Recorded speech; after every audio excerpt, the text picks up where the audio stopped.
Hadiah terbesar untuk ulang tahunku adalah kalau aku tidak pernah menikahimu, ucap suamiku dingin. Aku hanya menjawab, oke. Malam itu juga, kutarik seluruh dana investasiku di perusahaannya. Pagi harinya, teriakan histeris menggema saat mereka sadar mereka telah jatuh miskin. Sebelum ceritanya dimulai, silakan tulis di kolom komentar dari daerah mana saja teman-teman yang menonton cerita ini. Jangan lupa like dan subscribe agar channel ini bisa semakin berkembang dan bisa mempersembahkan cerita yang lebih menarik lagi.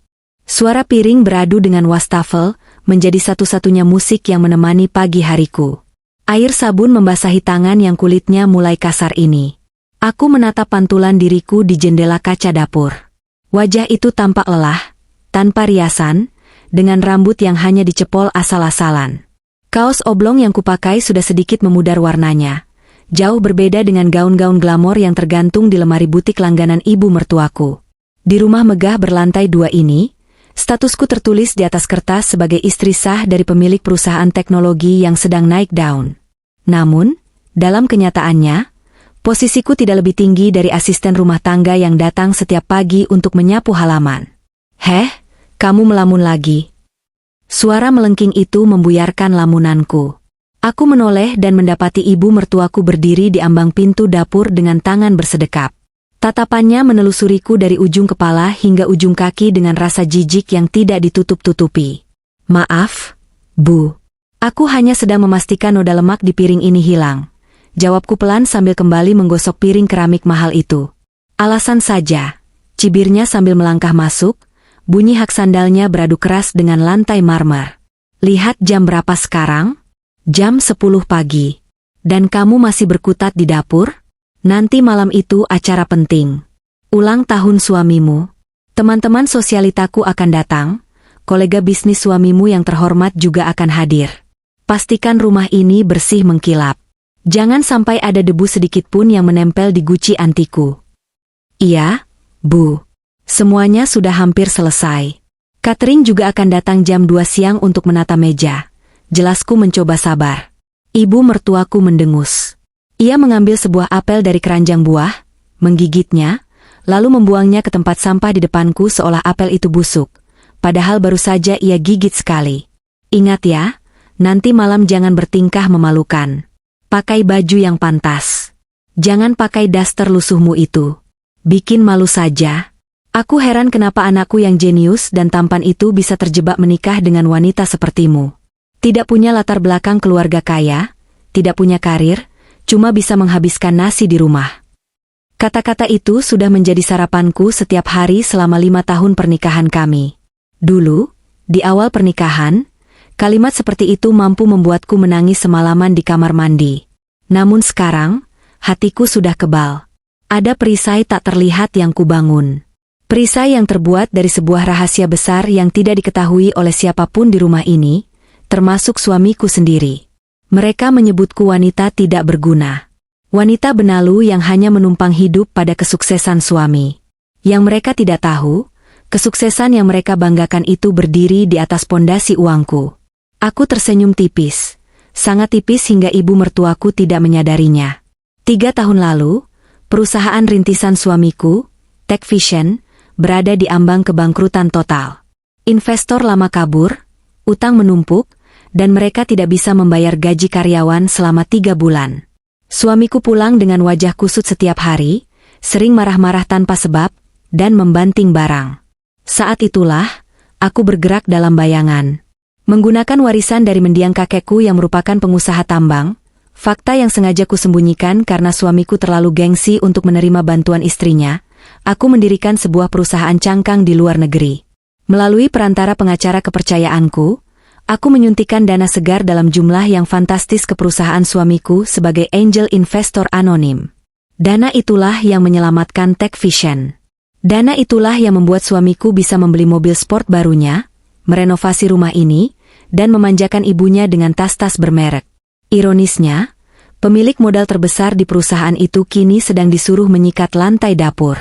Kenapa diam saja? Cepat selesaikan.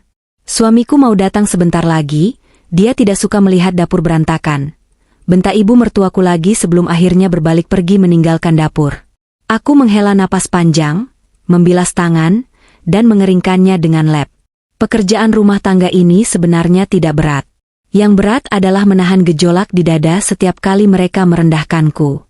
Aku melangkah ke ruang tamu yang luasnya bisa dipakai untuk main badminton. Di sana, dekorasi untuk pesta nanti malam sudah mulai terpasang. Balon-balon berwarna emas dan hitam, bunga-bunga segar yang didatangkan impor, dan sebuah spanduk besar bertuliskan, "Selamat ulang tahun CEO kebanggaan kami." Pintu depan terbuka. Sosok pria tegap dengan setelan jas abu-abu mahal melangkah masuk. Itu suamiku. Wajahnya tampan, tipe wajah yang membuat banyak wanita menoleh 2 kali. Tapi bagiku, wajah itu kini hanya memancarkan kesombongan. Dia sedang menelepon seseorang, tertawa lepas dengan suara baritonnya yang khas. Tentu saja, Pak Gunawan. Proyek itu pasti kita menangkan. Techvision tidak pernah gagal. Dana operasional kami sangat kuat berkat investor misterius kami itu. Hahaha, iya. Nanti malam Bapak harus datang. Kita rayakan kesuksesan ini. Dia menutup telepon dan melempar tas kerjanya ke sofa. Aku segera menghampirinya, berniat mengambil tas itu dan menyiapkan minum, seperti rutinitas istri yang berbakti. "Mas, sudah pulang? Mau minum teh atau kopi?" tawarku lembut. Suamiku menoleh, tapi tatapannya bukan tatapan rindu atau kasih sayang. Tatapannya kosong, seolah melihat tembok, bukan manusia. Air putih dingin saja. Jangan bawel. Kepalaku pusing mendengar ocehan klien yang tidak kompeten. Aku mengangguk dan bergegas ke dapur. Saat aku kembali membawa segelas air dingin di atas nampan, dia sedang melonggarkan dasinya sambil memijat pelipis. Aku meletakkan gelas itu perlahan di meja marmer di hadapannya. "Nanti malam, kamu pakai baju apa?" tanyanya tiba-tiba tanpa menatapku. Aku berencana memakai gaun biru tua yang kubeli tahun lalu. "Masih bagus kok, Mas," jawabku. Suamiku mendengus kasar. Dia akhirnya menatapku, tatapan tajam yang menusuk. "Gaun itu lagi? Itu sudah ketinggalan zaman. Kamu ini istri CEO, bukan istri pegawai kelurahan. Cobalah tampil sedikit berkelas. Jangan bikin aku malu di depan investor yang akan datang nanti." "Tapi Mas, bulan ini jatah belanja bulananku sudah habis untuk keperluan dapur dan obat ibu. Aku belum sempat beli baju baru," jelasku jujur. "Uang pribadiku ada miliaran di rekening rahasia, tapi aku memegang prinsip untuk hidup sesuai jatah yang diberikan suami dalam peran sandiwaraku ini. Aku ingin melihat seberapa besar dia menghargaiku tanpa tahu hartaku." Dan jawabannya selalu mengecewakan. Selalu saja uang, uang, dan uang. "Kamu pikir cari uang itu gampang? Kamu enak cuma di rumah, ongkang-ongkang kaki, tidak tahu stresnya memimpin perusahaan," omelnya. Dia merogoh dompetnya, mengeluarkan beberapa lembar uang merah dan melemparkannya ke atas meja. Uang itu berserakan, 1 lembar jatuh ke lantai tepat di dekat kakiku. "Nih, suruh sopir beli baju yang layak di butik dekat sini. Jangan yang murahan. Aku tidak mau ada orang yang berbisik-bisik kalau istriku tidak bisa merawat diri." Aku menatap lembaran uang di lantai itu. Harga diriku rasanya ikut jatuh bersamanya. Dengan tangan gemetar, aku memungut uang itu. Bukan karena aku butuh, tapi karena aku masih mencoba menjadi istri yang patuh. Aku masih mencoba mempertahankan rumah tangga ini, berharap suatu hari dia akan melihat ketulusanku, bukan hartaku. "Terima kasih, Mas," ucapku lirih. "Sudahlah. Minggir. Aku mau istirahat sebentar sebelum acara mulai. Pastikan jas hitamku yang velvet sudah disetrika licin. Awas kalau ada lipatan sedikit saja," perintahnya sambil berlalu menaiki tangga menuju kamar utama kami. Aku berdiri mematung di ruang tamu yang megah itu. Di sekelilingku adalah kemewahan yang dibeli dengan keringat dan strategi investasiku, namun aku diperlakukan seperti orang asing yang tidak diinginkan. Sore itu, sambil menyetrika jas mahalnya, aku merenung. Bertahun-tahun aku diam, bertahun-tahun aku mendukungnya dari belakang layar. Aku membersihkan rumahnya, merawat ibunya yang cerewet, menyiapkan makanannya, bahkan menyelamatkan karirnya dari kehancuran. Apa balasannya? Hinaan demi hinaan. Mungkin kesabaranku ada batasnya. Mungkin gelas kesabaran itu sudah retak dan tinggal menunggu satu tetes air lagi untuk pecah berkeping-keping. Aku melihat pantulan diriku di cermin setinggi badan di kamar ganti.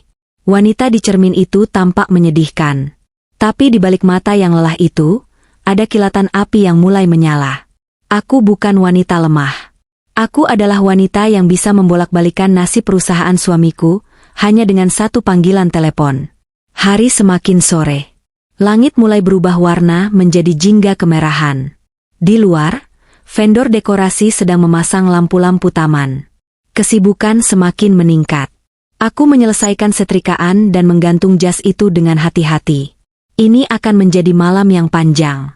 Malam di mana suamiku akan merayakan kemenangannya, tanpa menyadari bahwa dewi keberuntungannya sedang dia injak-injak setiap hari. Aku menarik napas dalam, mempersiapkan mental untuk sandiwara malam ini. Sandiwara sebagai istri yang tidak berguna. Malam telah turun menyelimuti kota, membawa serta udara dingin yang kontras dengan kehangatan dan kemeriahan di dalam rumah kami. Ruang tamu yang tadi siang masih berantakan kini telah berubah menjadi ballroom mini yang sangat mewah. Lampu kristal gantung di langit-langit memancarkan cahaya keemasan, memantul indah pada gelas-gelas wine yang tersusun rapi membentuk piramida di meja bar. Alunan musik jazz instrumental mengalun lembut dari sudut ruangan, dimainkan secara langsung oleh band sewaan yang harganya pasti tidak murah.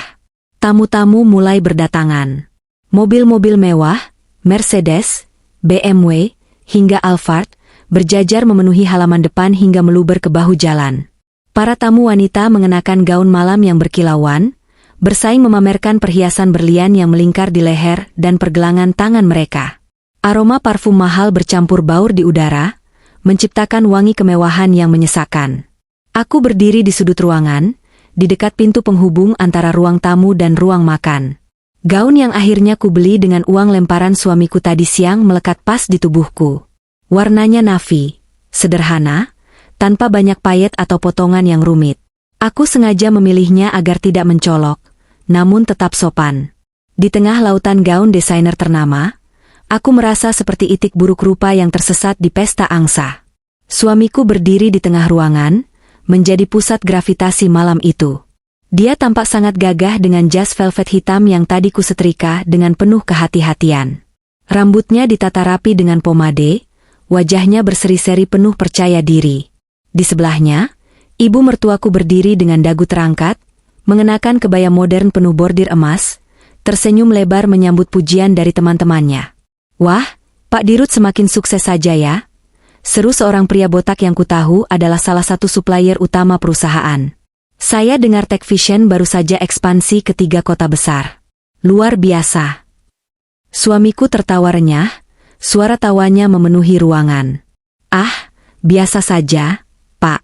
Ini semua berkat kerja keras tim dan tentu saja, visi saya yang selalu melihat ke depan.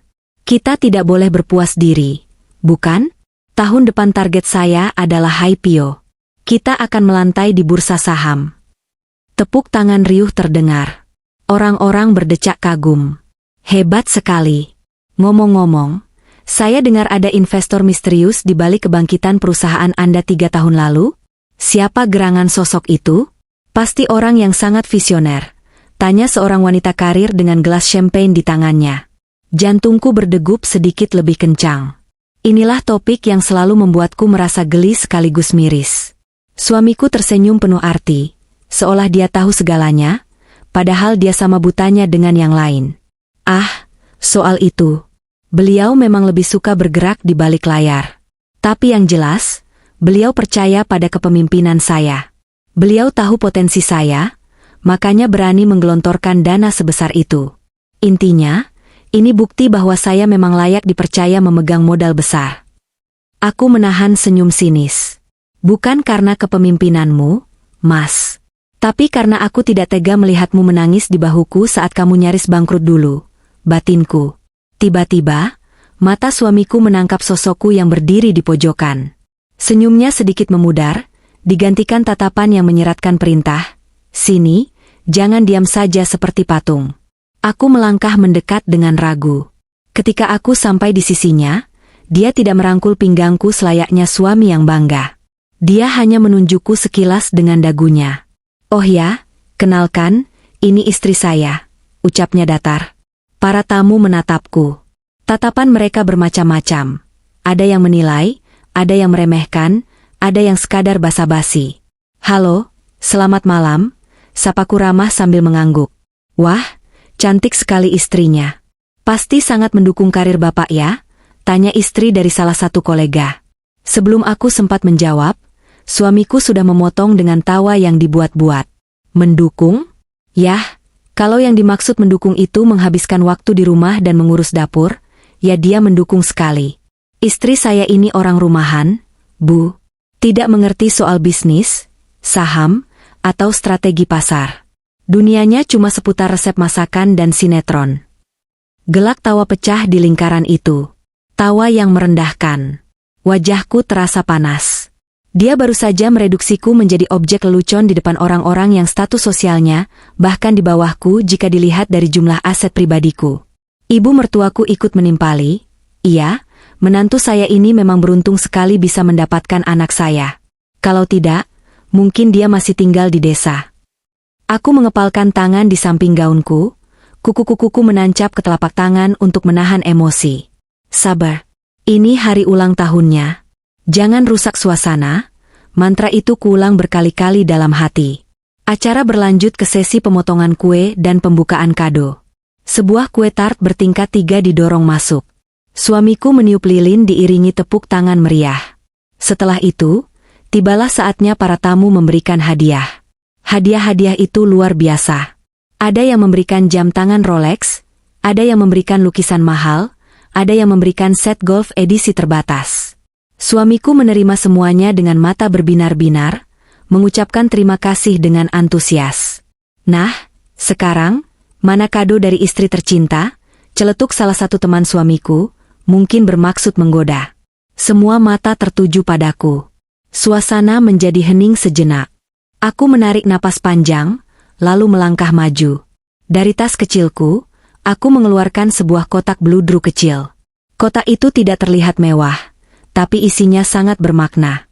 Selama 3 bulan terakhir, di sela-sela kesibukan mengurus rumah, aku diam-diam merajut sebuah syal kasmir dengan inisial namanya. Benangnya kubeli dari wol kualitas terbaik yang dipesan khusus. Di dalam kotak itu juga terselip sebuah jam saku antik milik mendiang ayahku. Sebuah benda pusaka yang sangat berharga bagiku, yang ingin kuberikan sebagai simbol bahwa aku mempercayakan waktu dan hidupku padanya. Aku mengulurkan kotak itu dengan tangan sedikit gemetar. Selamat ulang tahun, Mas. Ini, aku buat sendiri syalnya, dan jam itu peninggalan ayah. Suamiku mengambil kotak itu. Dia membukanya di depan semua orang. Dia mengangkat syal rajutan itu dengan 2 jari, seolah memegang kain lap kotor.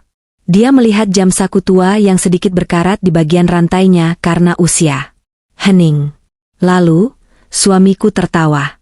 Bukan tawa bahagia, tapi tawa mengejek. Syal? Tanyanya sambil terkekeh. Di zaman sekarang, kamu kasih aku syal rajutan tangan? Kamu pikir kita tinggal di kutub? Dan jam rongsokan ini, astaga. Sayang, aku tahu kita harus hemat, tapi ini keterlaluan. Apa kata rekan bisnisku kalau aku pakai barang bekas seperti ini? Dia tidak menyimpannya kembali ke kotak. Dengan gerakan santai namun menyakitkan, dia melempar syal dan jam itu ke meja di belakangnya, menumpuknya sembarangan di antara piring kotor bekas kue. Simpan saja buat lap meja nanti. Candanya yang disambut tawa canggung dari beberapa tamu yang merasa tidak enak. Namun mayoritas ikut tertawa karena ingin menjilat bos mereka. Hatiku mencelos. Rasanya seperti ada tangan tak kasat mata yang meremas jantungku hingga remuk. Jam saku ayahku, syal yang kubuat dengan mata lelah setiap malam, dia sebut sampah. Tiba-tiba, seorang pria parubaya, mitra bisnis terbesar suamiku, maju membawa sebuah kunci mobil. Sudah, jangan meledek istri sendiri, Pak Bos. Nih, biar mood Bapak bagus lagi. Ini hadiah dari kami para direksi. Kunci Porsche terbaru yang sudah terparkir di depan. Wajah suamiku langsung berubah cerah, seolah baru melihat surga. Dia menyambar kunci itu, melupakan keberadaanku sepenuhnya. Wah, ini baru hadiah. Ini baru kelas saya. Terima kasih banyak semuanya. Kalian memang sahabat terbaik. Dia merangkul mitra bisnisnya, meninggalkan aku berdiri sendirian di tengah ruangan seperti orang bodoh. Air mata mendesak ingin keluar, tapi aku menahannya sekuat tenaga. Aku tidak akan menangis di sini. Tidak di depan mereka. Aku mundur perlahan, melangkah mundur ke dalam bayang-bayang, menjauh dari sorot lampu yang menyilaukan itu. Dari sudut gelap, aku menatap suamiku yang sedang tertawa lebar memamerkan kunci mobil barunya. Dia terlihat begitu bahagia, begitu sombong, begitu lupa diri. Saat itulah, sesuatu dalam diriku benar-benar mati. Rasa cinta, rasa hormat, rasa ingin berbakti yang selama ini kupertahankan mati-matian, lenyap tak berbekas dalam detik itu juga. Aku menyentuh ponsel di dalam tas kecilku. Di sana, tersimpan nomor kontak manajer investasi kepercayaanku. Jariku mengusap layar ponsel yang dingin. Malam ini masih panjang, suamiku sayang. Nikmatilah tawamu selagi bisa. Karena mungkin ini adalah kali terakhir kamu bisa tertawa selepas itu. Pesta ini memang megah, tapi tagihannya akan jauh lebih mahal daripada yang pernah kamu bayangkan. Aku berbalik badan, berjalan menuju tangga untuk naik ke kamar, meninggalkan keriuhan pesta yang kini terdengar seperti suara dari neraka. Langkahku ringan, seringan keputusan yang baru saja bulat di hatiku. Jam dinding di ruang tengah sudah menunjukkan pukul 1 dini hari. Pesta megah itu akhirnya usai. Tamu terakhir, seorang komisaris bank yang perutnya buncit dan wajahnya merah karena kebanyakan minum anggur, baru saja diantar pulang oleh sopirnya 10 menit yang lalu. Rumah yang tadi bising oleh tawa palsu dan denting gelas kini kembali sunyi, menyisakan jejak kekacauan yang luar biasa. Gelas-gelas kotor berserakan di mana-mana, piring bekas kue tart berceceran remah-remah di atas karpet mahal, dan bau alkohol bercampur asap rokok menguar tajam di udara. Para pelayan sewaan dari catering sudah pulang sejam yang lalu setelah membereskan peralatan masak mereka, meninggalkan sisa pekerjaan bersih-bersih ringan untuk orang rumah. Dan tentu saja, orang rumah yang dimaksud di sini bukanlah ibu mertuaku, apalagi suamiku. Itu aku. Aku memunguti sampah tisu yang berserakan di bawah meja kopi. Punggungku terasa remuk. Kakiku yang terbungkus sepatu hak rendah, satu-satunya sepatu pestaku, terasa berdenyut nyeri. Namun, rasa sakit fisik ini tidak sebanding dengan rasa perih di dada yang tersisa sejak insiden pelemparan kado tadi. Hah, akhirnya sepi juga. Suara ibu mertuaku terdengar dari arah tangga. Dia sedang menuruni anak tangga dengan wajah berseri-seri, masih memakai kebaya mewahnya, memegang segelas air putih. Pesta yang luar biasa, bukan? Semua orang memuji makanan, dekorasi, dan tentu saja, kesuksesan anakku. Aku hanya mengangguk pelan tanpa menoleh, terus memasukkan sampah ke dalam kantong plastik hitam besar. Iya, Bu. Acaranya lancar. Ibu mertuaku berhenti tepat di belakangku. Aku bisa merasakan tatapannya yang tajam menusuk punggungku. Kamu tahu, tadi Bu Ratna berbisik padaku. Dia bilang, kasihan sekali anakku yang sesukses itu punya istri yang penampilannya kebanting.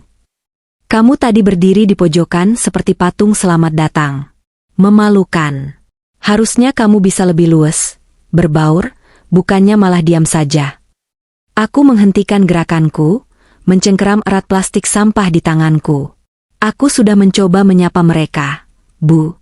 Tapi mereka yang tidak tertarik bicara denganku setelah Mas mengenalkanku sebagai wanita rumahan yang tidak tahu apa-apa. Ya memang itu kenyataannya, kan? Tukas ibu mertuaku cepat. Jangan baper. Harusnya kamu bersyukur suamiku masih mau mengakui kamu sebagai istri di depan umum. Coba kalau laki-laki lain yang sudah kaya raya begitu, mungkin kamu sudah disembunyikan di dapur selamanya. Sudahlah, aku mau tidur. Pastikan ruang tamu ini bersih sebelum kamu tidur. Aku tidak mau bangun besok pagi melihat sampah. Tanpa menunggu jawabanku, dia melenggang pergi ke kamarnya di lantai bawah, menutup pintu dengan keras. Aku menghela napas panjang, menelan ludah yang terasa pahit. Aku menyelesaikan bersih-bersih itu sendirian dalam keheningan malam. Satu persatu gelas kotor kubawa ke dapur. Saat semuanya selesai, jarum jam sudah mendekati angka 2. Tubuhku rasanya ingin roboh, tapi aku harus naik ke kamar. Aku harus memastikan suamiku baik-baik saja, karena dia minum cukup banyak malam ini. Dengan langkah gontai, aku menaiki tangga menuju lantai 2. Pintu kamar utama kami sedikit terbuka. Cahaya lampu tidur temaram menyinari ruangan. Aku masuk perlahan. Aroma alkohol langsung menyergap hidungku. Suamiku sedang duduk di tepi ranjang, dasinya sudah terlepas dan tergeletak di lantai, kancing kemeja atasnya terbuka. Dia sedang memandangi kunci mobil Porsche pemberian mitra bisnisnya tadi, memutar-mutarnya di jari dengan senyum lebar yang tak kunjung hilang. "Mas, belum tidur?" tanyaku pelan sambil menutup pintu. Dia menoleh, matanya merah dan sayu karena mabuk, tapi sorot arogansinya masih sangat jelas. "Tidur? Bagaimana aku bisa tidur? Malam ini adalah malam terhebat dalam hidupku. Kamu lihat tadi?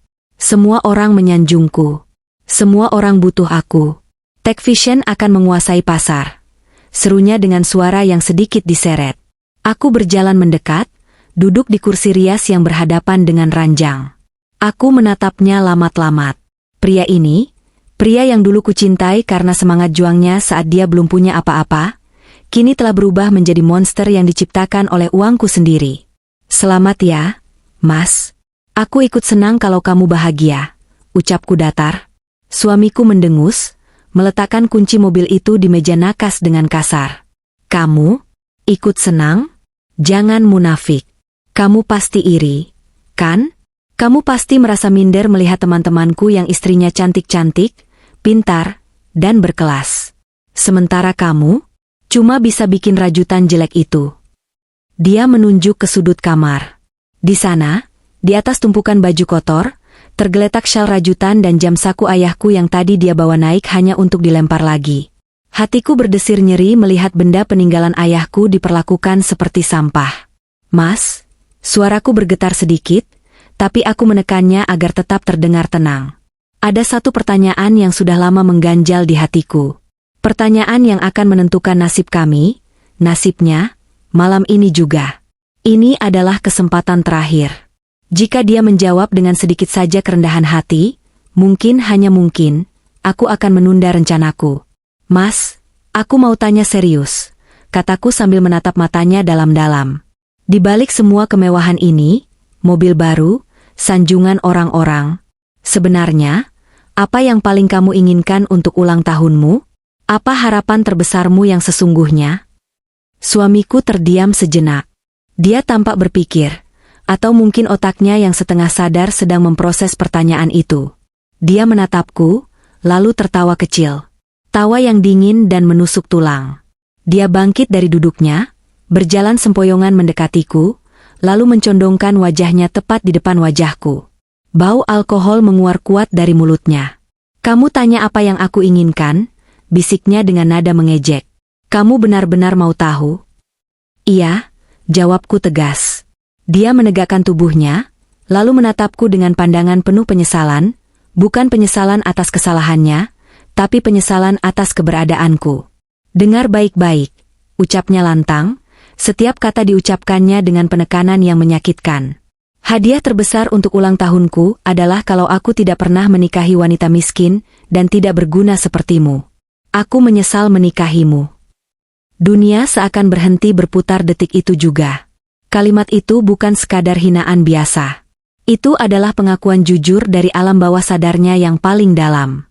Selama ini aku mengira dia hanya sedang stres atau lelah bekerja, tapi ternyata, keberadaanku sendiri adalah penyesalan baginya. Dia tidak melihat pengorbananku, dia tidak melihat kesetiaanku. Dia hanya melihatku sebagai noda dalam hidupnya yang sempurna. Seandainya aku bisa memutar waktu, racuannya lagi sambil kembali duduk di ranjang, aku akan menikahi wanita yang sepadan. Seperti Siska, anak pemilik Bank Nusantara itu. Atau Clara, model yang tadi minta nomor teleponku. Bukan kamu. Kamu itu beban. Kamu tidak punya kontribusi apapun di bisnis ini. Kamu cuma benalu yang beruntung bisa menempel di pohon besar sepertiku. Harusnya kamu sadar diri. Aku terdiam. Tidak ada air mata yang jatuh. Anehnya, rasa sakit yang tadi mendera kini lenyap seketika, digantikan oleh kehampaan yang dingin. Hatiku membeku. Rasa cintaku yang tersisa, rasa kasihan yang mungkin masih ada, semuanya menguap lenyap tak berbekas. Kalimat itu adalah vonis mati untuk pernikahan kami, dan sekaligus vonis mati untuk masa depannya. Aku menatapnya datar. Wajahku tanpa ekspresi. Begitu ya? Tanyaku pelan. Iya. Begitu? Bentaknya. Kenapa? Mau menangis? Menangis saja sana di dapur. Itu satu-satunya keahlianmu. Aku menarik napas panjang, lalu menghembuskannya perlahan. Keputusan sudah bulat. Palu hakim sudah diketuk. Tidak ada lagi jalan kembali. Oke, jawabku singkat. Hanya satu kata itu yang keluar dari mulutku. Suamiku tampak bingung sejenak dengan reaksiku yang terlalu tenang. Mungkin dia mengharapkan aku histeris, memohon, atau menangis seperti biasanya. Tapi melihatku hanya diam dan berkata, "Oke." Dia menyeringai puas. Dia mengira aku sudah menyerah total. Tunduk sepenuhnya di bawah kakinya, menerima nasibku sebagai istri yang tak berharga. Bagus kalau kamu paham.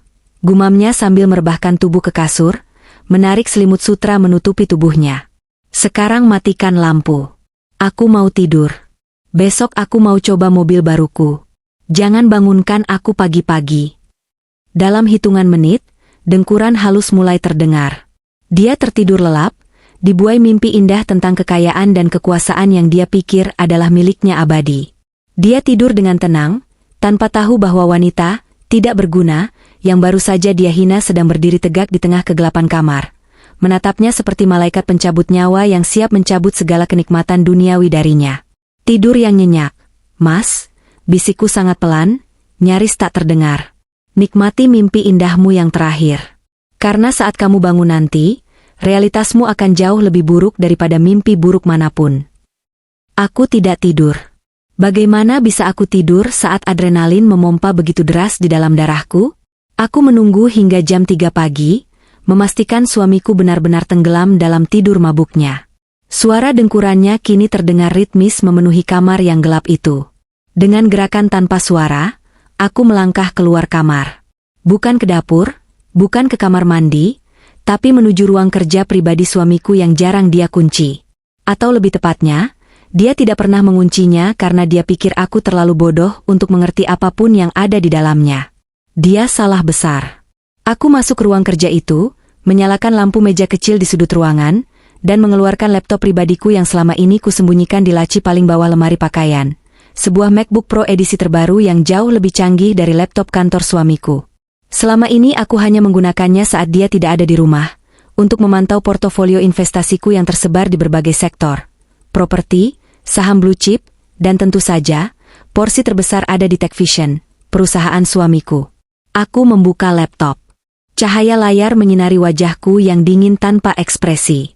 Jari-jariku menari lincah di atas keyboard, memasukkan kata sandi enkripsi berlapis. Login berhasil. Selamat datang, Nyonya A. Tampilan dashboard keuanganku terpampang jelas. Angka-angka di sana sangat fantastis. Cukup untuk membeli harga diri suamiku ribuan kali lipat. Tapi malam ini, aku tidak sedang ingin menghitung kekayaan. Aku ingin menghancurkan seseorang. Aku membuka aplikasi video call terenkripsi dan menghubungi satu nama, Indra Wijaya, manajer investasi pribadiku yang setia, tangan kananku yang selama ini menjadi perantara antara aku dan dunia bisnis. Dering ketiga, wajah Indra muncul di layar. Dia tampak segar meski ini dini hari, mengenakan kemeja rapi, seolah dia tahu aku akan menelepon. Indra tahu segalanya. Dia tahu perlakuan suamiku, dia tahu rencanaku, dan dia sudah bersiap menunggu aba-aba, nuklir, ini sejak lama. "Selamat pagi, Bu." Atau harus saya bilang selamat malam? Sapa Indra dengan nada profesional, namun ada kilatan penasaran di matanya. "Tumben Ibu menghubungi saya jam segini. Ada instruksi mendesak?" Aku menatap layar lurus-lurus. "Indra, laksanakan protokol Omega. Sekarang." Hening sejenak di seberang sana. Indra tampak terkejut, namun kemudian dia mengangguk paham. Wajahnya berubah serius. "Protokol Omega. Ibu yakin? Ini artinya penghancuran total aset yang terhubung dengan Project Husband. Tidak ada jalan kembali setelah saya menekan tombol eksekusi." "Aku sangat yakin, Indra. Dia baru saja mengatakan dia menyesal menikahiku. Dia bilang aku wanita miskin dan tidak berguna. Jadi, aku akan membuktikan ucapannya. Tanpa aku, Dia memang akan kembali menjadi miskin, jawabku dingin. Baik, Bu. Saya mengerti. Indra mulai mengetik cepat di komputernya di seberang sana. Suara ketikan keyboard terdengar agresif. Saya akan mulai prosesnya. Pertama, perintahku sambil membuka dokumen kontrak investasi TechVision. Tarik seluruh dana investasi dari Sky High Ventures, perusahaan cangkang milikku, di TechVision. Aktifkan klausul 14B, pelanggaran etika dan perilaku buruk prinsipal terhadap investor. Bukti rekaman hinaannya tadi sudah kukirim ke servermu. Itu cukup untuk membatalkan kontrak sepihak dan menuntut pengembalian modal 100% dalam waktu 24 jam. Siap, Bu. Surat penarikan dana dan pembekuan aset perusahaan sedang dikirim ke CFO TechVision dan bank korporat mereka. Sistem mereka akan lockdown pagi ini juga. Lanjut. Kedua, jariku menunjuk ke tab perbankan. Bekukan kartu kredit Black Card dan Platinum tambahan yang dipakai suamiku. Itu semua atas namaku, suplementary card dari akun utamaku yang dia kira akun perusahaan. Blokir semuanya. Sekarang. Kartu kredit diblokir. Status, lost stolen. Dia tidak akan bisa beli permen sekalipun besok pagi, lapor Indra dengan nada puas. Ketiga, aku teringat mobil Porsche itu. Mobil yang kuncinya dipamerkan dengan bangga. Aku tahu mobil itu bukan hadiah murni. Itu adalah leasing atas nama perusahaan yang uang mukanya dibayar menggunakan dana operasional, dana milikku. Batalkan pemesanan unit Porsche yang dijadwalkan pelunasan besok pagi. Hubungi dealernya, katakan investor utama menarik persetujuan pengadaan kendaraan operasional direksi. Tarik kembali uang mukanya. Beres. Pihak dealer pasti akan langsung datang mengambil unitnya pagi-pagi buta kalau pelunasan dibatalkan. Itu akan jadi tontonan menarik bagi tetangga, ujar Indra. Dan terakhir, suaraku merendah. Siapkan pengacara terbaikmu. Buat surat gugatan cerai. Alasannya, ketidakcocokan prinsip dan kekerasan verbal. Aku mau surat itu ada di meja makan sebelum dia bangun. Akan saya urus semuanya, Bu. Tim legal kami akan segera bergerak. Dalam 1 jam, kerajaan bisnis suami ibu akan runtuh seperti istana pasir yang disapu ombak. Indra berhenti mengetik, lalu menatapku lewat layar. Ibu baik-baik saja? Aku menyandarkan punggung ke kursi kerja suamiku, kursi yang dia banggakan sebagai singgasana CEO.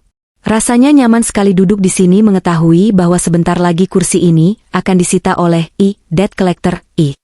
Aku belum pernah merasa sebaik ini, Indra. Terima kasih. Lakukan eksekusinya. Siap, Bu. Selamat malam. Layar laptop menjadi gelap setelah sambungan terputus. Namun, di dunia maya, badai sedang bergerak cepat. Ratusan miliar rupiah sedang ditarik dari rekening perusahaan TechVision. Email-email otomatis dengan tanda urgent sedang mendarat di kotak masuk direktur keuangan, manajer operasional, dan pihak bank. Sistem keamanan finansial sedang mengunci akses suamiku ke semua sumber daya yang selama ini dia nikmati. Aku menutup laptop dan membawanya kembali ke kamar. Suamiku masih tertidur pulas, sesekali mengigau memanggil nama klien bisnisnya. Betapa ironisnya. Di dalam mimpinya, dia adalah raja dunia. Di dunia nyata, dia sudah menjadi pengemis. Aku berjalan ke lemari pakaian, mengambil koper besar. Dengan tenang dan efisien, aku mulai mengemasi barang-barangku. Tidak banyak. Hanya baju-baju sederhana yang kubeli sendiri, dokumen-dokumen penting, foto orang tuaku, dan tentu saja, syal rajutan serta jam saku ayahku yang tadi dilempar suamiku. Aku memungut benda berharga itu dari lantai, membersihkan debunya dengan lembut, dan memasukkannya ke dalam tas tangan.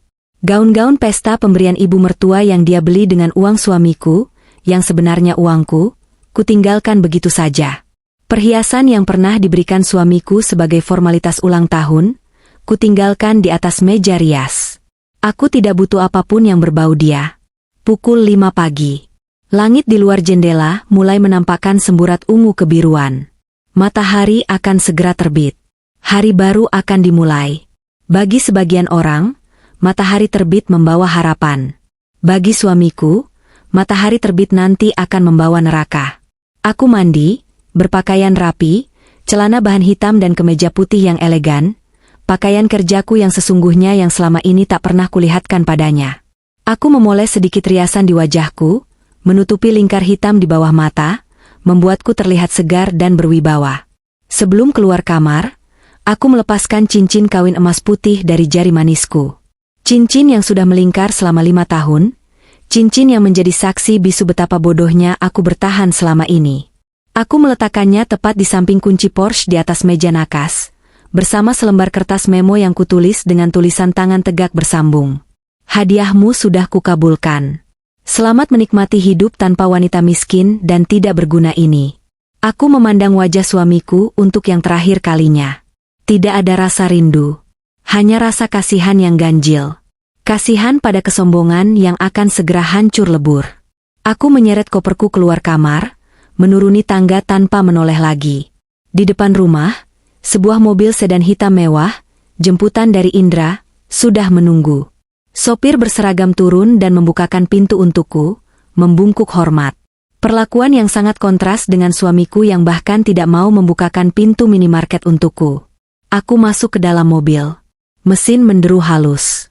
Mobil melaju meninggalkan pelataran rumah mewah itu, meninggalkan gerbang tinggi yang selama ini menjadi penjaraku. Jalan, Pak, perintahku. Saat mobilku berbelok di tikungan kompleks, aku melihat tukang koran melempar koran pagi ke halaman rumahku. Sebentar lagi, hanya tinggal hitungan menit sebelum alarm ponsel suamiku berbunyi. Hitungan menit sebelum dia bangun dan mencari kopi paginya. Hitungan menit sebelum dia menyadari bahwa dunianya telah kiamat. Dan aku tersenyum. Senyum yang benar-benar lepas untuk pertama kalinya dalam 5 tahun. Kata, "Oke, tadi malam," adalah kata penutup yang paling manis yang pernah kuucapkan. Sinar matahari pagi menembus dinding kaca apartemen penthouse di lantai 42 ini dengan begitu lembut, jauh berbeda dengan cahaya matahari yang biasa menyapaku di dapur rumah suamiku. Di sini, cahaya itu terasa hangat dan membebaskan. Aku duduk di sofa kulit berwarna krem, memegang cangkir porselen berisi teh Earl Grey hangat yang aromanya menenangkan saraf-sarafku yang tegang. Tidak ada suara teriakan ibu mertua yang meminta air panas untuk mandinya, tidak ada suara dengkuran kasar suamiku, dan tidak ada denting piring kotor yang menuntut untuk dicuci. Hening. Hanya ada suara dengung halus dari pendingin ruangan sentral, dan suara samar lalu lintas kota Jakarta dari kejauhan di bawah sana. Ini adalah properti pribadiku yang lain, sebuah apartemen yang kubeli 3 tahun lalu dengan nama samaran perusahaan investasiku. Suamiku tidak pernah tahu tempat ini ada. Baginya, aku hanyalah istri rumahan yang dunianya selebar daun kelor, hanya sebatas pasar, dapur, dan kamar tidur. Dia tidak pernah membayangkan bahwa istrinya memiliki tempat persembunyian yang jauh lebih mewah daripada rumah kreditan yang dia banggakan itu. Aku meletakkan cangkir teh di atas meja kaca, lalu meraih tablet iPad Pro milikku. Jantungku berdebar pelan, bukan karena takut, melainkan karena antisipasi. Aku membuka aplikasi smart home yang terhubung dengan rumah suamiku. Ya, akulah yang membiayai pemasangan sistem keamanan canggih di rumah itu 6 bulan lalu dengan alasan bonus dari teman. Tentu saja, sebagai pemilik akun administrator, aku masih memiliki akses penuh ke seluruh kamera CCTV yang terpasang di setiap sudut rumah, kecuali kamar mandi. Layar tablet menyala, menampilkan beberapa kotak video secara real-time. Di sana, di rumah mewah yang kini terasa seperti panggung sandiwara kosong, waktu menunjukkan pukul 7 pagi. Biasanya, jam segini aku sudah sibuk mondar-mandir menyiapkan sarapan, roti panggang dengan tingkat kegosongan yang spesifik untuk suamiku, dan bubur ayam tanpa kacang untuk ibu mertuaku. Tapi pagi ini, dapur terlihat sunyi. Kompor mati, meja makan kosong melompong. Tidak ada aroma kopi yang menguar. Aku menggeser layar ke tampilan kamera di kamar utama. Suamiku masih menggeliat di balik selimut. Cahaya matahari yang masuk melalui celah tirai yang lupa kututup semalam tepat mengenai wajahnya. Dia mengerang, menutup matanya dengan lengan. Aku bisa membayangkan betapa sakit kepalanya saat ini. Anggur merah mahal yang dia tenggak semalam pasti meninggalkan jejak hangover yang menyiksa. Sayang, gumamnya parau. Suaranya tertangkap jelas oleh mikrofon sensitif di kamera CCTV. Dia meraba sisi ranjang di sebelahnya, mencari tubuhku. Tangannya hanya menyentuh spray dingin yang sudah rapi. Dia membuka matanya dengan susah payah, mengerjap beberapa kali menyesuaikan diri dengan cahaya. Dia bangun dengan gerakan lambat, memijat pelipisnya. Wajahnya kusut, rambutnya mencuat kemana-mana, dan sisa riasan pesta semalam membuat wajahnya terlihat berminyak. Inilah wajah asli CEO kebanggaan TechVision di pagi hari, tanpa topeng wibawa, hanya seorang laki-laki manja yang tidak bisa hidup tanpa pelayan. Sayang. Air, teriaknya, suaranya serak dan kesal. Tidak ada jawaban. Tentu saja. Dia mendengus kesal, menendang selimutnya hingga jatuh ke lantai. Kemana sih perempuan ini? Jam segini belum bangunkan aku? Dasar pemalas. Mentang-mentang pesta sudah selesai, dia jadi seenaknya. Dia turun dari ranjang dengan langkah sempoyongan, berjalan menuju pintu kamar mandi. Dia menghilang sebentar, terdengar suara air keran dinyalakan, lalu dia keluar lagi sambil mengelap wajah dengan handuk kecil. Dia terlihat sedikit lebih segar, tapi kekesalannya makin bertambah karena tidak menemukan baju ganti yang biasanya sudah kusiapkan di atas kasur. Baju kerjaku mana? Gerutunya pada angin. Dia membuka lemari dengan kasar, mengacak-acak gantungan baju sampai menemukan kemeja biru favoritnya. Dia memakainya dengan asal-asalan, bahkan kancingnya salah masuk lubang. Aku tersenyum miris melihat pemandangan itu. Bertahun-tahun aku memanjakannya hingga dia lupa cara mengurus dirinya sendiri. Dia benar-benar seperti bayi besar yang terjebak dalam tubuh pria dewasa. Setelah berpakaian, dia berjalan menuju meja nakas untuk mengambil jam tangan dan ponselnya. Saat itulah, gerakannya terhenti. Matanya terpaku pada objek yang sengaja kutinggalkan di sana. Kunci mobil Porsche yang dia puja, dan tepat di sebelahnya, cincin kawin emas putih kami serta secari kertas memo berwarna kuning. Dia mengerutkan kening, mengambil cincin itu dengan dua jari, seolah benda itu asing baginya.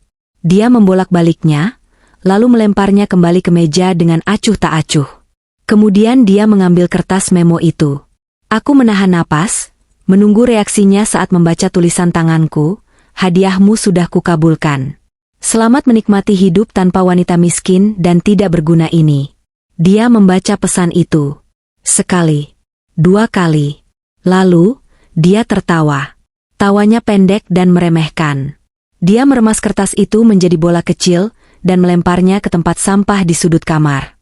Drama lagi, gumamnya sambil menggelengkan kepala. Dasar wanita drama. Cuma gara-gara aku bentak sedikit semalam, sekarang main ancam-ancaman pergi, paling juga lari ke rumah ibunya naik ojek. Nanti sore juga pulang sambil nangis minta maaf. Dia sama sekali tidak merasa bersalah. Dia pikir ini hanyalah taktik, ngambek, istri biasa yang minta diperhatikan. Keangkuhannya begitu tebal hingga menutupi akal sehatnya. Dia mengambil kunci mobil Porsche-nya, mencium logo kuda di kunci itu dengan penuh cinta, lalu bersiul riang keluar kamar. Bodoh amat kamu mau pergi kemana? Yang penting hari ini aku bawa mobil baru ke kantor, ucapnya santai sambil menuruni tangga. Aku melihatnya berjalan menuju ruang makan lewat kamera CCTV lantai 1. Dia berharap menemukan sarapan di meja. Tapi yang dia temukan hanyalah meja marmer yang dingin dan kosong. Dia membuka tudung saji, kosong. Dia membuka kulkas, hanya ada bahan mentah. Sialan, benar-benar tidak masak, umpatnya keras. Suara perutnya yang keroncongan terdengar samar.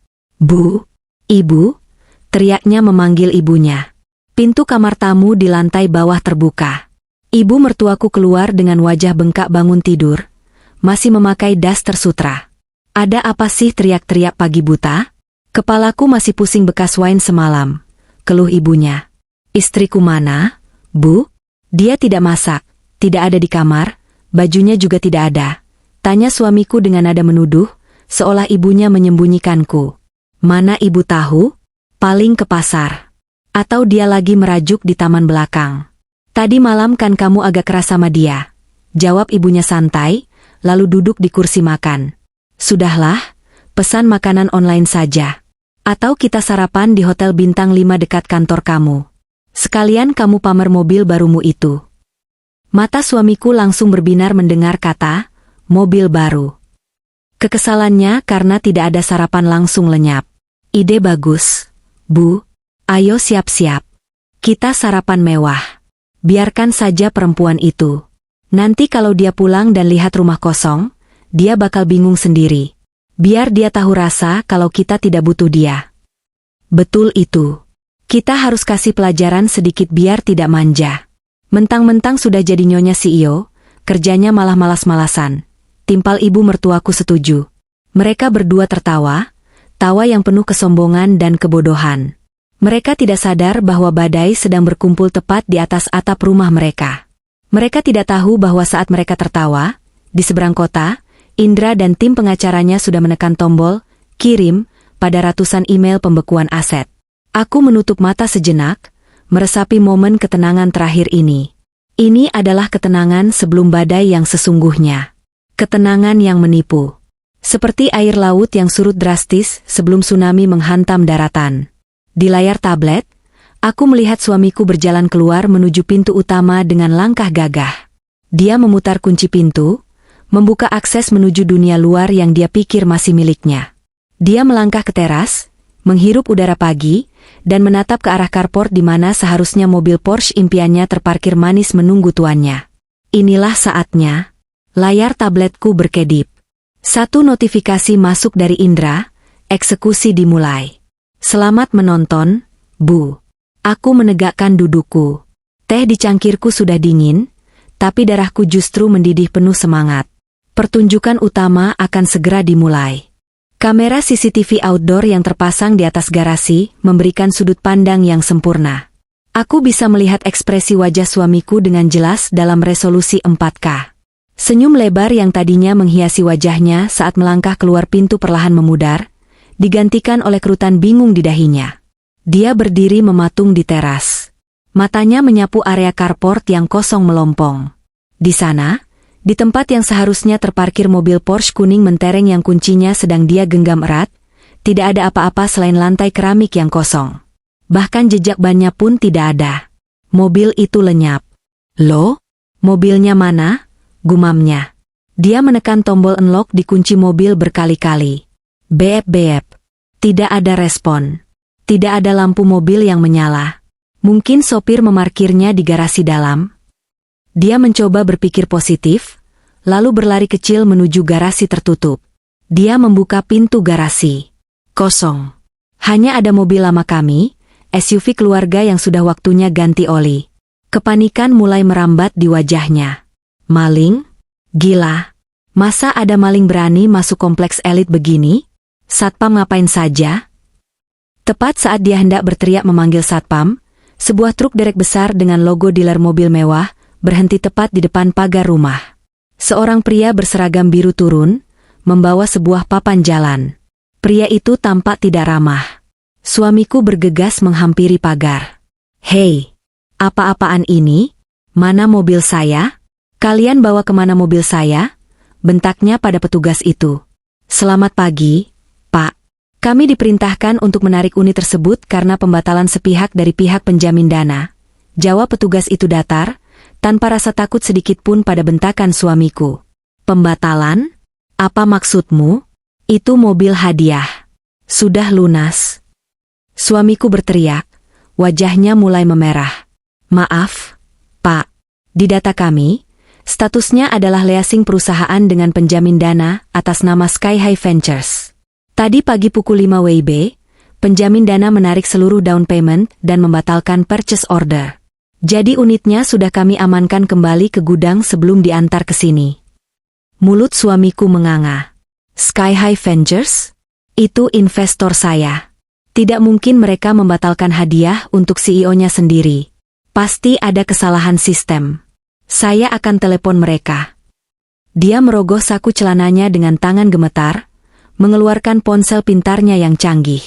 Namun, sebelum dia sempat mencari kontak investor, layar ponselnya menyala sendiri. Sebuah panggilan masuk. Nama yang tertera di layar sangat besar, CFO kantor. Aku bisa mendengar dering ponselnya yang nyaring melalui audio CCTV. Dia mengangkat telepon itu dengan kasar. Halo, Budi. Kamu urus dealer gila ini sekarang juga. Mereka bilang investor menarik mobil saya. Namun, suara yang keluar dari loudspeaker ponselnya, yang sengaja dia nyalakan karena panik, bukanlah suara penurutan seperti biasa. Itu adalah suara teriakan panik. "Pak, Bapak di mana? Gawat darurat, Pak, kantor kacau balau," teriak Budi, Direktur Keuangan Techvision, suaranya bergetar hebat. "Tenang, bicara yang jelas. Ada apa?" bentak suamiku, keringat dingin mulai muncul di pelipisnya. "Investor utama, Pak, Sky High Ventures. Pagi ini mereka mengirim surat elektronik resmi. Mereka menarik seluruh dana investasi. Pulau total, Pak. Mereka mengaktifkan klausul 14B tentang pelanggaran etika prinsipal. Mereka menuntut pengembalian dana 150 miliar rupiah dalam waktu 1x24 jam, atau aset kita disita." "Apa?" Suamiku berteriak begitu keras, hingga urat lehernya menonjol. "Kamu gila? 150 miliar? Uang dari mana kita bayar segitu? Kenapa tiba-tiba?" "Saya tidak tahu, Pak. Mereka melampirkan bukti rekaman suara Bapak yang menghina istri Bapak semalam. Saya tidak mengerti, tapi pengacara mereka bilang itu bukti valid pelanggaran klausul perilaku terhormat. Dan bukan cuma itu, Pak." Suamiku terhuyung ke belakang, bersandar pada pilar pagar. Kakinya lemas. "Ada apa lagi?" "Ban, Pak. Bank korporat kita membekukan rekening operasional karena rasio utang kita dianggap berisiko tinggi setelah investor cabut. Kita tidak bisa bayar gaji karyawan bulan ini. Vendor-vendor mulai menelepon menagih utang karena berita ini sudah bocor ke grup WhatsApp asosiasi bisnis. Saham kita anjlok. Pak, kita bangkrut." Ponsel di tangan suamiku terlepas, jatuh berdebum ke aspal carport. Layarnya retak, tapi suara panik Budi masih terdengar samar-samar dari sana. "Pak? Pak Bos? Halo?" Suamiku berdiri mematung. Wajahnya pucat pasi seperti mayat. Matanya menatap kosong ke arah truk derek yang mulai menyalakan mesinnya untuk pergi. Dunia yang dia bangun, kerajaan bisnis yang membuatnya sombong setengah mati, runtuh hanya dalam satu panggilan telepon. Tapi penderitaannya belum selesai. Dari dalam rumah, terdengar teriakan melengking yang lebih mengerikan daripada sirine ambulans. "Aaghah!" Ibu mertuaku berlari keluar rumah dengan wajah yang masih tertutup masker wajah, memegang ponselnya dengan tangan gemetar histeris. Dia berlari menghampiri suamiku, mengguncang bahunya kasar. "Nak, ini kenapa? Kenapa kartu kredit ibu ditolak?" Ibu baru saja mau check out tas Hermes di toko online langganan ibu, tapi transaksinya gagal. Katanya kartunya diblokir karena dilaporkan hilang. "Coba kamu cek kartu kamu." Suamiku menatap ibunya dengan pandangan nanar.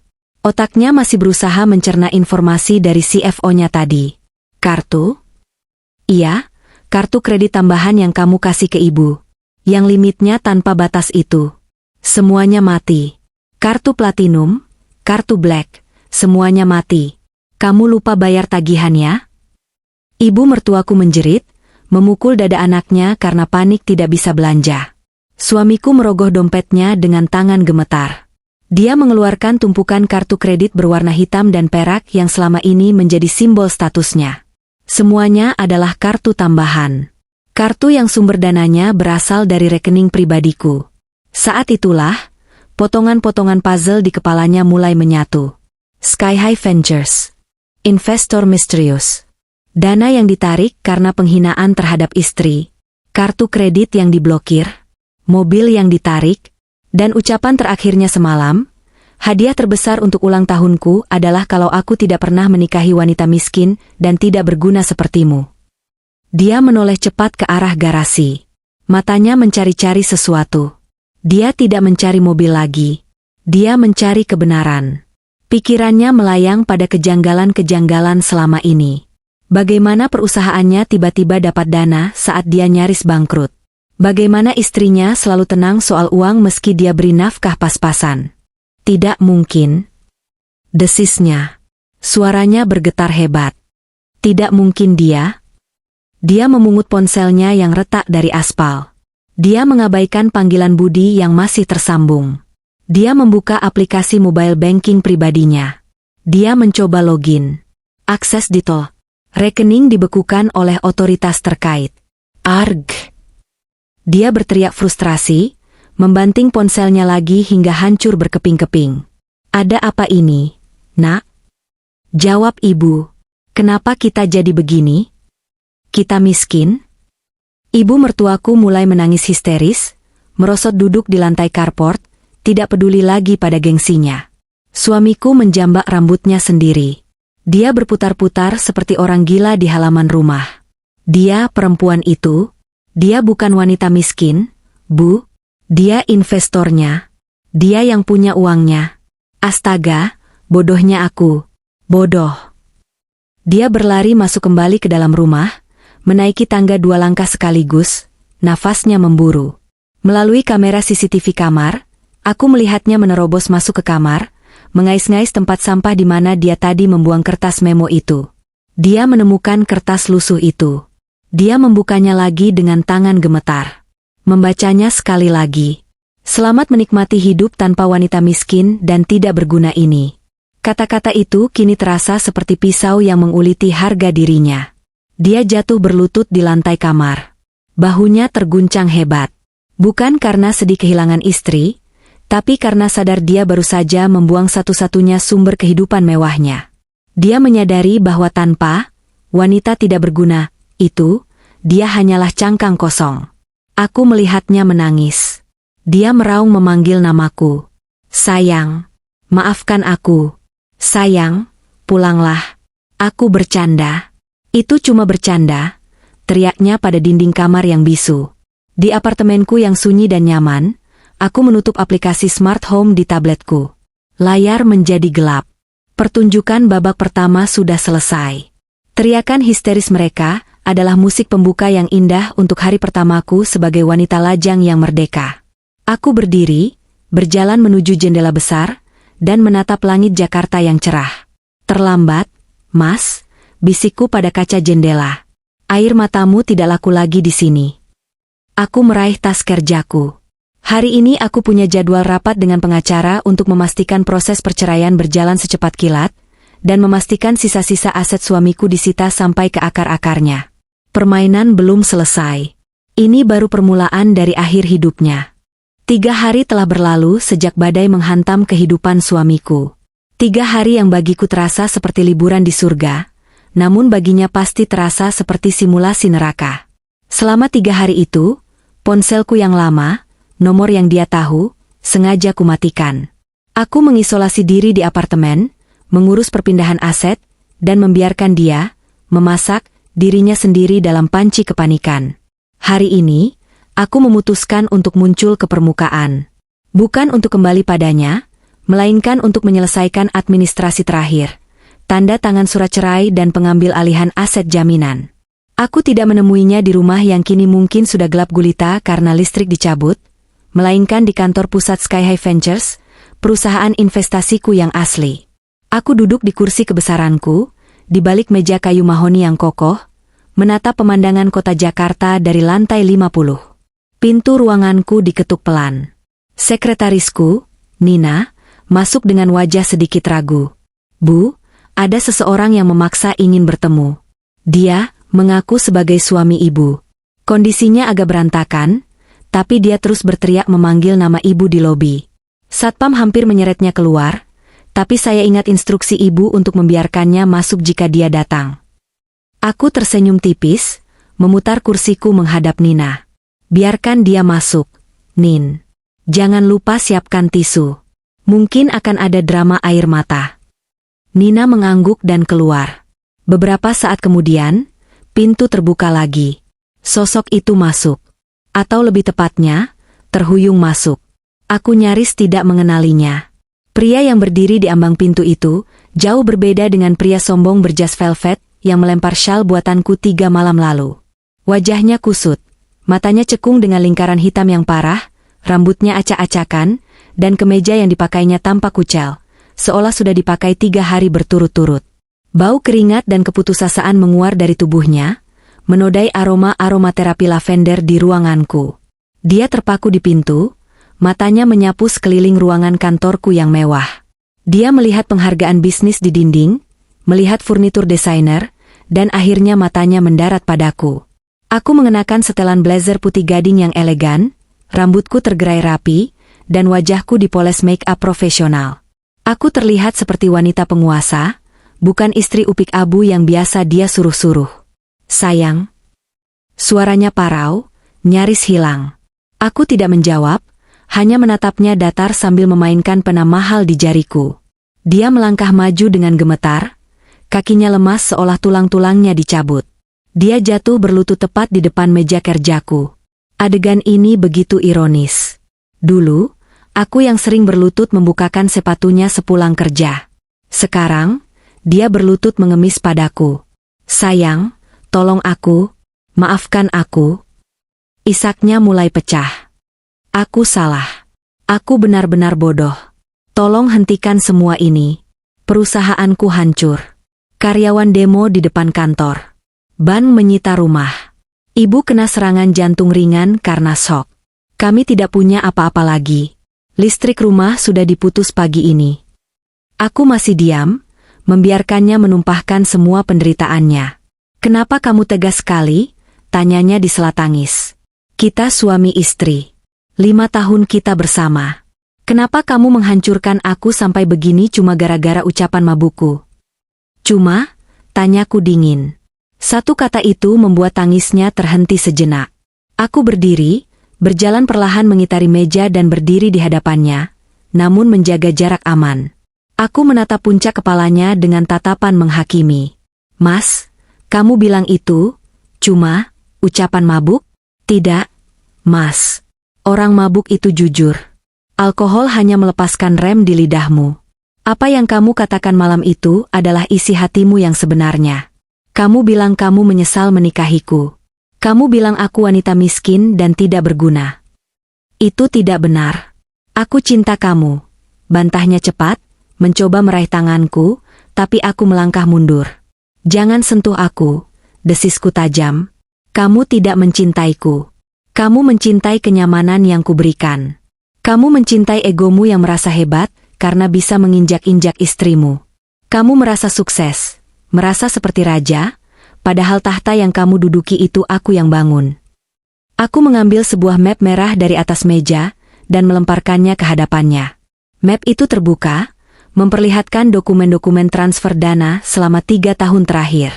Bukti otentik bahwa Sky High Ventures adalah milikku, dan setiap sen yang masuk ke Techvision berasal dari kantong pribadiku. Lihat itu, perintahku.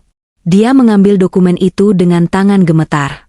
Matanya membelalak saat membaca nama pemilik rekening sumber dana, nama lengkapku. Ini semua uangmu? Tanyanya tak percaya. Warisan kakekmu? Tapi, kamu bilang. Aku bilang aku miskin? Kapan aku bilang begitu?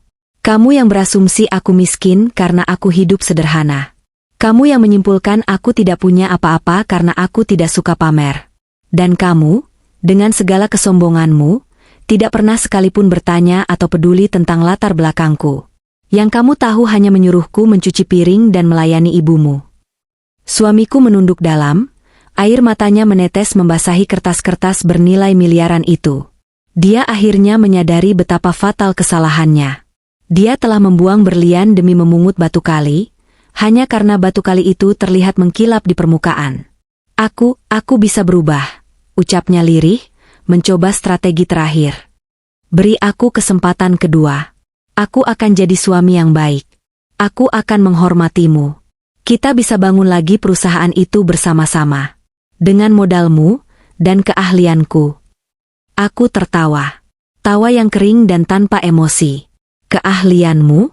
Mas, sadarlah. Keahlianmu hanyalah menghabiskan uang dan berlagak bos. Tanpa modalku, Techvision sudah mati 3 tahun lalu. Kamu tidak punya keahlian bisnis yang nyata. Kamu hanya pandai berpura-pura. Aku kembali duduk di kursiku, menekan tombol intercom. Nin, panggil keamanan. Tamu kita sudah selesai. Mendengar kata keamanan, suamiku panik. Dia bangkit berdiri, wajahnya memerah antara malu dan marah. Sifat aslinya kembali muncul sedikit. Kamu tidak bisa melakukan ini padaku. Aku masih suamimu yang sah. Harta itu harta Gonogini. Aku berhak atas setengahnya. Baca kontrak pranikah yang kamu tanda tangani dengan malas 5 tahun lalu, karena kamu pikir aku tidak punya harta. Jawabku santai. Pemisahan harta total. Apa yang atas namaku, tetap milikku.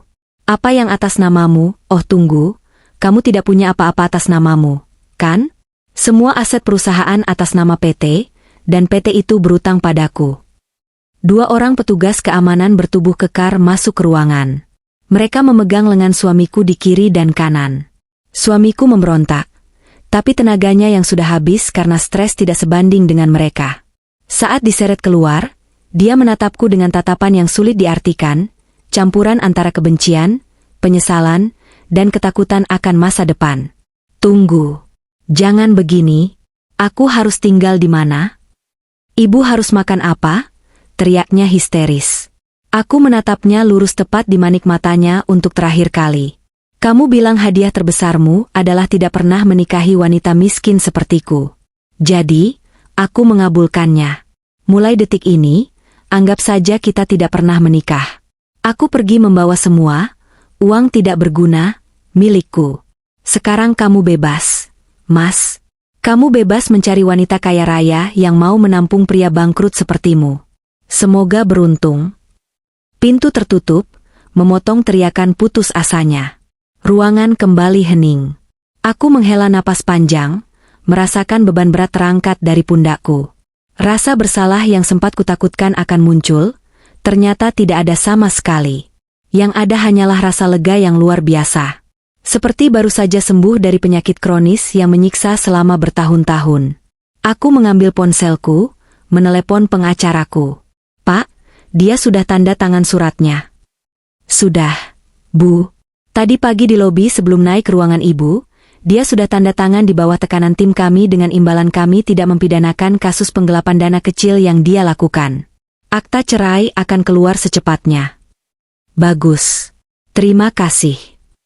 Aku menutup telepon, lalu memutar kursiku menghadap jendela lagi. Di bawah sana, di jalanan Jakarta yang macet, aku membayangkan suamiku sedang berjalan tertatih-tatih, tanpa mobil, tanpa uang, tanpa harga diri. Pelajaran hidup memang mahal, Mas, dan kamu baru saja membayar lunas dengan seluruh hidupmu. 6 bulan kemudian, udara pagi di Bali terasa begitu segar. Aku duduk di balkon villa pribadiku di daerah Ubud, menghadap langsung ke hamparan sawah hijau yang menyejukkan mata. Di pangkuanku, sebuah laptop terbuka, menampilkan grafik pertumbuhan investasi Sky High Ventures yang semakin meroket. Sejak aku mengambil alih kendali penuh dan membuang semua beban emosional, naluri bisnisku semakin tajam. Aku baru saja mendanai 3 perusahaan rintisan yang dipimpin oleh perempuan-perempuan hebat, memastikan mereka tidak akan pernah mengalami nasib sepertiku. Penampilanku jauh berbeda sekarang. Kulitku bercahaya, dirawat dengan baik. Rambutku kupotong pendek bergaya bob yang segar. Tidak ada lagi daster lusuh atau kaos oblong pudar. Aku mengenakan pakaian santai tapi berkualitas, menikmati hasil jerih payahku sendiri tanpa ada yang mencibir. Kehidupan baruku sangat damai. Aku dikelilingi oleh orang-orang yang menghargaiku karena kemampuanku, bukan karena apa yang bisa kuberikan pada mereka.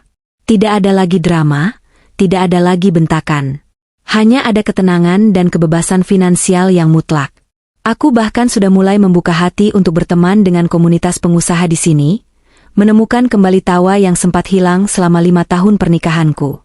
Aku belajar melukis, yoga, dan traveling, hal-hal yang dulu dilarang suamiku karena dianggap buang-buang waktu. Sementara itu, kabar tentang mantan suamiku, sekarang aku bisa menyebutnya begitu dengan lega, terdengar sayup-sayup melalui laporan indera yang masih rajin memantau sampah masa lalu itu. Nasibnya berbanding terbalik 180 derajat denganku. Setelah rumah mewah itu disita bank, dia dan ibunya terusir tanpa membawa apapun selain baju yang melekat di badan. Mobil Porsche impiannya tinggal kenangan, bahkan mobil lamanya pun diambil leasing karena tunggakan. Kabar terakhir menyebutkan bahwa mereka kini tinggal di sebuah kamar kontrakan petak sempit di pinggiran Jakarta, di gang yang bahkan motor pun susah masuk. Mantan suamiku, sang CEO arogan, kini bekerja serabutan. Lamaran kerjanya ke berbagai perusahaan ditolak mentah-mentah. Dunia bisnis itu sempit, Reputasinya sebagai pebisnis yang gagal total karena skandal etika dan kebangkrutan sudah menyebar luas. Tidak ada yang mau mempekerjakan orang yang menghina investor utamanya sendiri. Indra pernah mengirimkan sebuah foto yang diambil diam-diam oleh anak buahnya. Di foto itu, terlihat mantan suamiku sedang duduk di pinggir jalan dengan jaket ojek online yang lusuh, wajahnya kusam dan terbakar matahari, sedang memakan nasi bungkus dengan lahap. Tidak ada lagi jas velvet, tidak ada lagi jam tangan mewah. Wajah tampannya kini terlihat tua dan lelah, tertutup debu jalanan. Ibunya, wanita yang dulu hobi menghina orang miskin itu, kini harus berjualan gorengan di depan kontrakan mereka untuk menyambung hidup. Kabarnya, dia sering sakit-sakitan dan sering bertengkar dengan anaknya, saling menyalahkan atas kemiskinan yang menimpa mereka.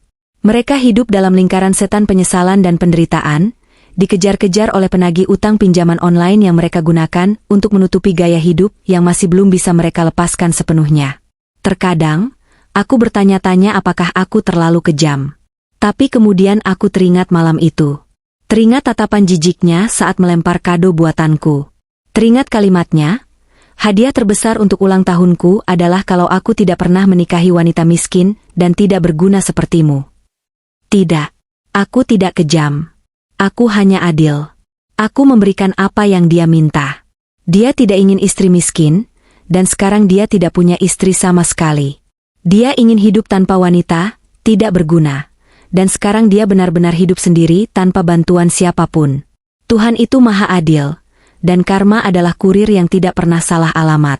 Dia mengantar paket balasan tepat waktu ke depan pintu rumah mereka. Aku menyeruput jus jerukku, menutup laptop, dan menarik napas dalam-dalam menghirup aroma pagi. Matahari bersinar terang di ufuk timur. Masa laluku sudah terkubur bersama puing-puing kesombongan mantan suamiku. Kini, aku melangkah ke depan, ke masa depan di mana aku adalah tokoh utama dalam ceritaku sendiri, bukan figuran di panggung orang lain. Cerita tentang istri yang tidak berguna sudah tamat.